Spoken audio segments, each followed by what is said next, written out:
ಮತ್ತೆ ಸರಸ ವಿರಸ ವಿಶೇಷ ಕಾರ್ಯಕ್ರಮಕ್ಕೆ ಸ್ವಾಗತ. ನಾವು ಸರಸ ವಿರಸ ಅಂದ್ರೆ ಗಂಡ ಹೆಂಡತಿಯ ಮಧ್ಯೆ ಹೊಂದಾಣಿಕೆ ಸಾಧ್ಯ ಇಲ್ವಾ, ಜಗಳಗಳು ಆಡಿದ್ರೂ ಕೂಡ ಇಬ್ರು ಹೊಂದಾಣಿಕೆ ಮಾಡಿಕೊಂಡು ಜೀವನ ನಡೆಸಬಹುದಾ, ಹಾಗಾದ್ರೆ ನಡೆಸೋದಕ್ಕೆ ಇರುವಂತಹ ಉಪಾಯಗಳು ಅಥವಾ ತಂತ್ರಗಳು ಅಥವಾ ಮಾರ್ಗಗಳಾದ್ರೂ ಏನು ಅನ್ನೋದ್ರ ಬಗ್ಗೆ ಬನ್ನಿ ನಮ್ಮ ಚರ್ಚೆಯನ್ನು ಮುಂದುವರಿಸೋಣ. ಓಕೆ ಡಾಕ್ಟರ್ ಶಿವದೇವ್ ಅವರೇ, ಬಹಳಷ್ಟು ಬಾರಿ ಅತ್ತೆ ಮತ್ತೆ ಸೊಸೆಯಿಂದನೇ ಜಗಳಗಳಾಗುತ್ತೆ ಅಂತ ಹೇಳ್ತೀರಾ, ಆದರೆ ಆಸ್ಪತ್ರೆಯಲ್ಲಾಗಿರಬಹುದು, ಕೋರ್ಟ್ಗಳಲ್ಲಾಗಿರಬಹುದು ಅಥವಾ ಯಾವುದಾದ್ರೂ ಸಹಾಯವಾಣಿ ಅಥವಾ ಆಯ್ಕೆಗಳಾಗಿ ಪ್ರತಿ ಬಾರಿಯೂ ಕೂಡ ನೊಂದ ಮಹಿಳೆಯರನ್ನ ಬಹಳಷ್ಟು ಜನರನ್ನ ನೀವು ನೋಡ್ತೀರಾ. ಯಾಕಂದರೆ ಅದು ವರದಕ್ಷಿಣೆ ಕಿರುಕುಳ ಆಗಿರ್ಬೋದು ಅಥವಾ ಯಾವುದೇ ಸಣ್ಣ ಸಣ್ಣ ಫ್ಯಾಮಿಲಿ ಮ್ಯಾಟರ್ಸ್ ಆಗಿರಬಹುದು, ಪಟ್ ಅಂತ ಆಗೋದು ಗಂಡಸರಿಗೆ ಮೊದಲನೇದಾಗಿ ಹಾಕಿದ್ದನ್ನು ಹೊಡೆದಂಗೆ ಹೊಡೆಯೋದು.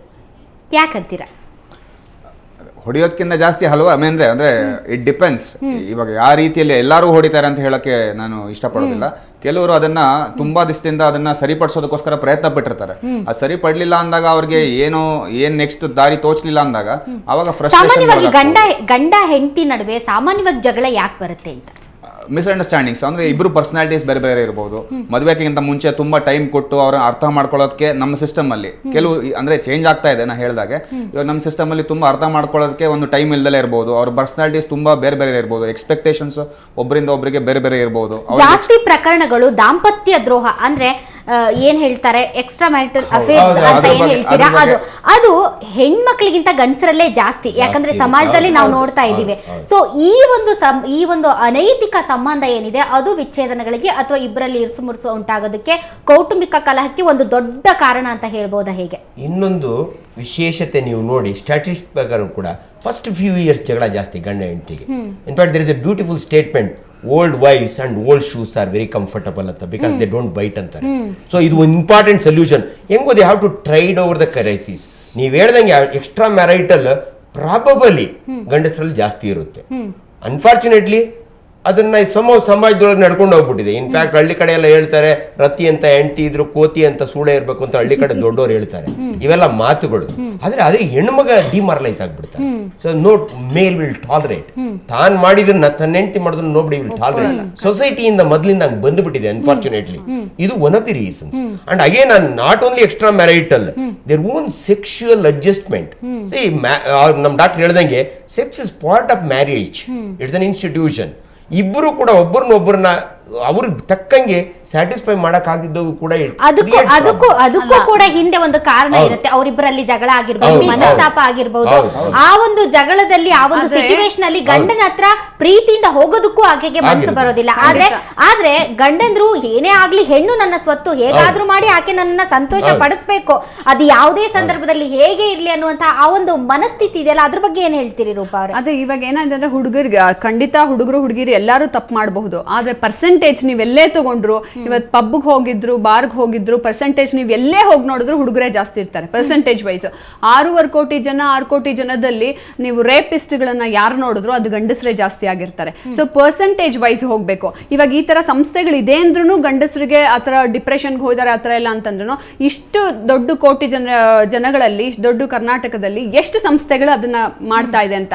ಯಾಕೆಂದ್ರೆ ಆಮೇಲೆ ಮಹಿಳೆ ಸ್ವತಂತ್ರ ತಗೊಂಡು ಕೆಲ್ಸಕ್ಕೆ ಹೋಗ್ತಿರಬಹುದು, ಆದ್ರೆ 50% ಮಹಿಳೆಯರು ಮನೆಯಲ್ಲೇ ಇರುವಂತವ್ರು ಇದ್ದಾರೆ. ಎಷ್ಟೋ ಜನ ಡಾಕ್ಟರ್, ಬಹಳಷ್ಟು ಮಹಿಳೆಯರು ಗೃಹಿಣಿ ಆಗಿರ್ತಾರೆ, ಮನೆಯಲ್ಲಿ ಗಂಡನ ಕೆಲಸ ಮಾಡ್ತಾರೆ, ಮಕ್ಕಳು ಕೆಲಸ ಮಾಡ್ತಾರೆ. ಆದ್ರೆ ಗಂಡನು ಬಿಸಿ ಇರ್ತಾರೆ, ಇತ್ತೀಚೆಗೆ ಮಕ್ಕಳು ಕೂಡ ಬಿಸಿ ಇರ್ತಾರೆ. ಯಾರ ಕಡೆಯಿಂದನೂ ಆಕೆಗೆ ಪ್ರೀತಿ ಸಿಗೋದಿಲ್ಲ, ಡಿಪ್ರೆಷನ್ಗೆ ಒಳಗಾಗ್ತಾಳೆ. ಸೊ ಇಂತಹ ಸಂದರ್ಭಗಳಲ್ಲಿ ಯಾವ ರೀತಿ ಚಿಕಿತ್ಸೆ ಕೊಡಬೇಕು ಆಕೆಗೆ ಅಂತೀರಾ? ಚಿಕಿತ್ಸೆ ಟಾಪಿಕ್ ಕೆಳಗೆ ಬಂದಾಗ ಹಲವಾರು ರೀತಿ. ಒಂದು ಇಂಡಿವಿಜುವಲ್ ಥೆರಪಿ ಅಂತ ಹೇಳ್ತೀವಿ, ಅಂದ್ರೆ ಅವರಲ್ಲೇ ಇರುವಂತಹ ಕೊರತೆಗಳನ್ನ, ಅವ್ರ ಪರ್ಸನಾಲಿಟಿಲಿ ಇರುವಂಥದ್ದನ್ನ ನಾವು ಯೋಚನೆ ಮಾಡೋ ರೀತಿಯನ್ನ ಬದಲಾಯಿಸ್ಕೊಂಡು ಕಾಗ್ನಿಟಿವ್ ಬಿಹೇವಿಯರ್ ಥೆರಪಿ ಇರ್ಬೋದು. ಕೆಲವು ಸತಿ ವಿನಾಕಾರಣ ಅನುಮಾನಗಳು ಬರ್ತಾ ಇರುತ್ತೆ, ವಿನಾಕಾರಣ ಸಂಶಯ ಬರುತ್ತೆ, ಅದಿರ್ಬೋದು ಇಲ್ಲೇ ಇರ್ಬೋದು. ಆ ಓವರ್ ಪೊಸೆಸಿವ್ನೆಸ್ ಅಂತ ಏನ್ ಹೇಳ್ತೀವಲ್ಲ, ಅದು there is a very thin line between paranoia and over possessiveness.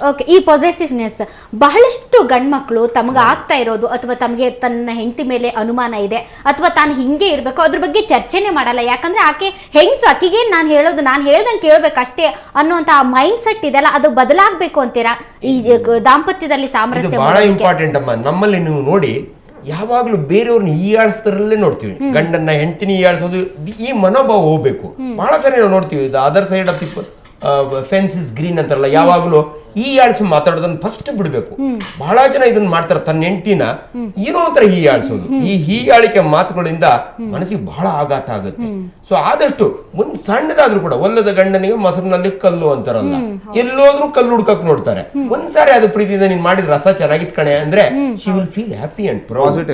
ಮನೆಗಳಲ್ಲಿ ಈ ಡೈಲಾಗ್ ನಡೀತಾ ಇಲ್ಲ. ನೀವ್ ಹೇಳ್ದಂಗೆ ಮುಕ್ಕಾಲ್ ಟೈಮ್ ಟಿವಿ ಒಳಗೆ ಹೋಗುತ್ತೆ, ಇಲ್ಲ ಯಾರೋ ಬರ್ತಾರೆ. ಸ್ವಾರಸ್ಯವಾಗಿ ಸಮಂಜಸವಾಗಿ ಗಂಡ ಹೆಂಡತಿ ಕೂತು ಎಲ್ಲಡಿಕೆ ತಿನ್ಕೊಂಡು ಮೊದ್ಲಿನ ಕಾಲದಂಗೆ ಮಾತಾಡೋ ವೃತ್ತಿನೇ ಹೊರಟೋಗ್ಬಿಟ್ಟಿದೆ. ಇವೆಲ್ಲ ಬರ್ಬೇಕು. ಒಬ್ರಿಗೊಬ್ರು ಟೈಮ್ ಕೊಡೋದನ್ನ ಕೂಡ ಮರ್ತು ಹೋಗ್ತಾ ಇದ್ದಾರೆ. Ladies should enjoy. ನೀವ್ ಹೇಳ್ದಂಗೆ ಮನೆಯೊಳಗೆ ಇರೋದು ಅಷ್ಟೇ, ಅದು ಕೂಡ ಬಹಳ ಇಂಪಾರ್ಟೆಂಟ್ ಜಾಬ್. ನಾನ್ ಸರ್ಜನ್, ನನ್ನ ಹೆಂಡತಿ ಟೀಚರ್, ಆದ್ರೂ ಕೂಡ ನನ್ನ ನೋಡ್ಕೋತಾರೆ, ನನಗೆ ಬಹಳ ಸಂತೋಷ ಅನ್ಸುತ್ತೆ. ಆ ತರ ಸಿಚುಯೇಷನ್ ಬರಬೇಕು, ಅದನ್ನ ನಾನು ಅಪ್ರಿಶಿಯೇಟ್ ಮಾಡಬೇಕು. That is very very important. Appreciating each other is the most important counselling. ಬಹಳ ಜನ ಮಾಡಲ್ರಿ, ಯಾವಾಗಲೂ ಕಂಪೇರ್ ಮಾಡೋದೇ.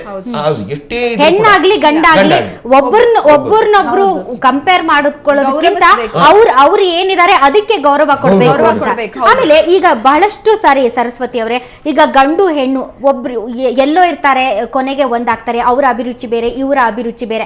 ಕೆಲವೊಂದು ಅಭಿರುಚಿಗಳು ಇಷ್ಟ ಆಗಲ್ಲ. ಅವರು ಕೆಲವರಿಗೆ ಫಿಲಂ ನೋಡೋದಂದ್ರೆ ತುಂಬಾ ಇಷ್ಟ ಇರುತ್ತೆ, ಆದ್ರೆ ಹೆಂಡತಿಗೆ ಫಿಲಂ ನೋಡೋದೇ ಇಷ್ಟ ಇರೋದಿಲ್ಲ. ಸೊ ಸಂಗಾತಿಗೋಸ್ಕರ ತಮ್ಮ ಅಭಿರುಚಿಗಳನ್ನ ಕೂಡ ಬದಲಾಯಿಸ್ಕೊಳ್ಳೋದು ಎಷ್ಟು ಮಟ್ಟಿಗೆ ಇಂಪಾರ್ಟೆಂಟ್? ಬದಲಾಯಿಸ್ಕೊಳ್ಬೇಕು. ಇಬ್ರು 50-50% ಬದಲಾಯಿಸ್ಕೊಳ್ಬೇಕು. ಅಂದ್ರೆ ತನ್ನ ಅಭಿರುಚಿ ತನ್ನ ಗಂಡ ಹತ್ರ ಹೇಳ್ಕೊಳ್ಬೇಕು, ಅದೇ ತರ ತನ್ನ ಹೆಂಡತಿಗೋಸ್ಕರ ಅವನು ಸಹ ಬದಲಾಗಬೇಕು. ಅದು ಓಕೆ. ಆದ್ರೆ ಈ ಮದುವೆ ಅನ್ನೋ ಒಂದು ಸಂದರ್ಭ ಇದೆಯಲ್ಲ, ಅದು ಈಗಿನ ಕಾಲದಲ್ಲಿ ಜಾಸ್ತಿ ಲವ್ ಮ್ಯಾರೇಜ್ಗಳು ಆಗ್ತಾ ಇದೆ. ಆ ಹುಡುಗ ಏನ್ ಮಾಡ್ಬೋದು, ಯಾರ್ದೋ ಒಂದು ಮೋಟರ್ ಬೈಕಲ್ಲಿ ಇಸ್ಕೊಂಡ್ಬೋದು, ಯಾರ್ದೋ ಶರ್ಟ್ ಹಾಕೊಂಡಿರ್ಬೋದು, ಯಾರ ಹತ್ರನೋ ಹಣ ಇಸ್ಕೊಂಡಿರ್ಬೋದು, ಅದನ್ನ ಮಜವಾಗಿ ಹುಡುಗಿ ಜೊತೆ ಒಂದು 4 ದಿವಸ ಓಡಾಡ್ಸಿರ್ಬೋದು. ಅದನ್ನೇ ಲೈಫ್ ಅಂತ ತಿಳ್ಕೊಂಡು ನಂತರ ಮದ್ವೆ ಆದ್ಮೇಲೆ ಇದೆಲ್ಲ ತನ್ನ ಹತ್ರ ಇಲ್ವೇ ಇಲ್ಲ, ಅವನ ಹತ್ರ ಇಲ್ಲ, ನಾನು ಮೋಸ ಹೋದೆ ಅನ್ನೋ ಬದಲು ಮದ್ವೆಗಿನ ಮುಂಚೆ ರಿಯಾಲಿಟಿ ಏನಿದೆ, ನಿಜವಾಗೂ ಆತ ಏನು ಅನ್ನೋದನ್ನ ಎರಡು ಮನೆಯವರು ಅಥವಾ ಆಕೆ ಏನು ಅನ್ನೋದು ಎರಡು ಮನೆಯವರು ಕೂತು ಸರಿ ಮಾಡಿ ಮೊದಲೇ ಯೋಚನೆ ಮಾಡಿ, ಮದ್ವೆಗೆ ಮುಂಚೆನೆ ಎರಡು ಮನೆಯವರು ಸರಿಯಾದ ಒಂದು ಸಂಬಂಧಗಳನ್ನ ಹುಡುಕಿದ್ರೆ ಖಂಡಿತ ಈ ಮದ್ವೆಗಳು ರದ್ದಾಗೋದಿಲ್ಲ, ಅಂದ್ರೆ ಕಿತ್ತೋಗೋದಿಲ್ಲ. ಈಗೇನ್ ಮಾಡ್ತಾರೆ, ಪಾತ್ರ ತುಂಬಾ ಮುಖ್ಯ. ಎರಡು ತಂದೆ ತಾಯಿಗಳನ್ನ ಬಿಟ್ಬಿಟ್ಟು ಹುಡುಗ ಹುಡುಗಿ ಮದ್ವೆ ಆಗೋದು ಜಾಸ್ತಿ ಇದೆ. ಅದು ತಾತ್ಕಾಲಿಕವಾಗಿ ಇರುತ್ತೆ, ಒಂದು 6 ತಿಂಗಳಷ್ಟರಲ್ಲಾಗ್ಲೇ ಒಂದ್ ಕೈಯಲ್ಲಿ ಒಂದು ವರ್ಷದಲ್ಲಿ ಒಂದು ಮಗು ಬಂದಿರುತ್ತೆ. ಇತ್ತೀಚೆಗೆ ಈ ವಿವಾಹಗಳು ಮೊದಲಿಗೆ ಗಂಡನ ಮನೇಲಿ ಗಂಜಿ ಆದ್ರೂ ಪರವಾಗಿಲ್ಲ, ನೆಮ್ಮದಿಯಿಂದ ತಿಂತೀನಿ ಅಂತ. ಯಾಕಂದ್ರೆ ಈ ಕಡೆ ತಂದೆ ತಾಯಿ ಹೇಳಿರ್ತಾರೆ, ಗಂಡನೇ ನಿನಗೆ ಪರದೈವ, ಮತ್ತೆ ವಾಪಸ್ ಮನೆಗೆ ಬರಬೇಡ ಅಂತ.